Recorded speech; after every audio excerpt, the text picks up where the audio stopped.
প্রতিহিংসার বশবর্তী হয়ে আমার বাবা কখনো কোনো সিদ্ধান্ত নেয় নাই। আমিও ইনশাল্লাহ প্রতিহিংসার বশবর্তী হয়ে সিদ্ধান্ত নিব না। ৭ জানুয়ারি ঢাকা ৫ আসনে যে তাণ্ডব হয়েছিল তা সকলকে ভুলে না যাওয়ার আহ্বান করে স্মরণসভায় প্রধান অতিথির বক্তব্যে এমপি সজল মোল্লা বলেন, শত ষড়যন্ত্র করেও সত্যকে দমিয়ে রাখতে পারেনি।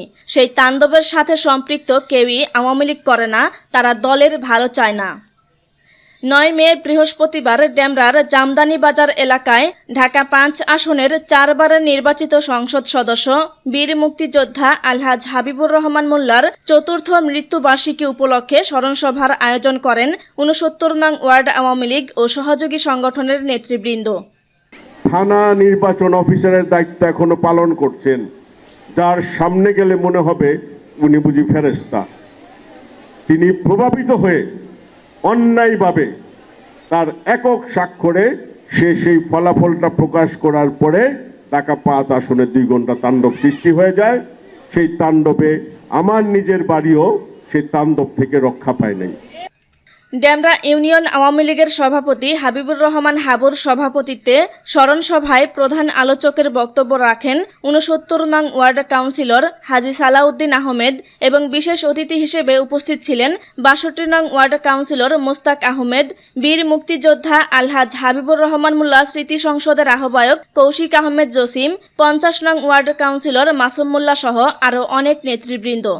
২০০১-এ যখন সারা বাংলাদেশে আওয়ামী লীগের বিরুদ্ধে একটা চক্রান্ত হয়েছিল, সেই চক্রান্তের শিকার আলহাজ হাবিবুর রহমান মোল্লা সাহেব হয়েছে। সে বিপুল ভোটে জয়যুক্ত হয়েছে বিভিন্ন প্রতিকূলতার মধ্য থেকেও। কিন্তু আমাদের কথা তো দূরের কথা, ফ্যামিলির কথাও ভুলে যে এই ডেমরায় এসে ঘন্টার পর ঘন্টা সে সময় ব্যয় করত। কাজে সেই ডেমরায় দাঁড়িয়ে হাবিবুর রহমান মোল্লার সম্বন্ধে স্মৃতিচারণ করা মার সাথে মামার বাড়ির গল্প করার মতো হবে। এছাড়া আরও উপস্থিত ছিলেন ডেমরা থানা মহিলা শ্রমিক লীগের সাধারণ সম্পাদক হামিদা আক্তার, ডেমরা ইউনিয়ন যুব মহিলা লীগের সভাপতি আয়শা আক্তার। স্মরণসভার শুরুতে পবিত্র কোরআন শরীফ থেকে তেলাওয়াত করা হয় এবং শেষে প্রয়াত সাংসদের আত্মার শান্তি কামনায় দোয়া করা হয়েছে।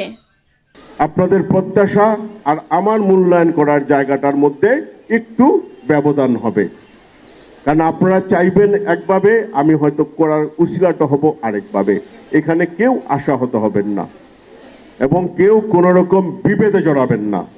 বিবেকটাকে যদি আমরা কাজে লাগাতে না পারি তাহলে সেই ভুলের খেসারত আমাদেরই দিতে হবে দুনিয়াতে, শাস্তি পেতে হবে আখিরাতে।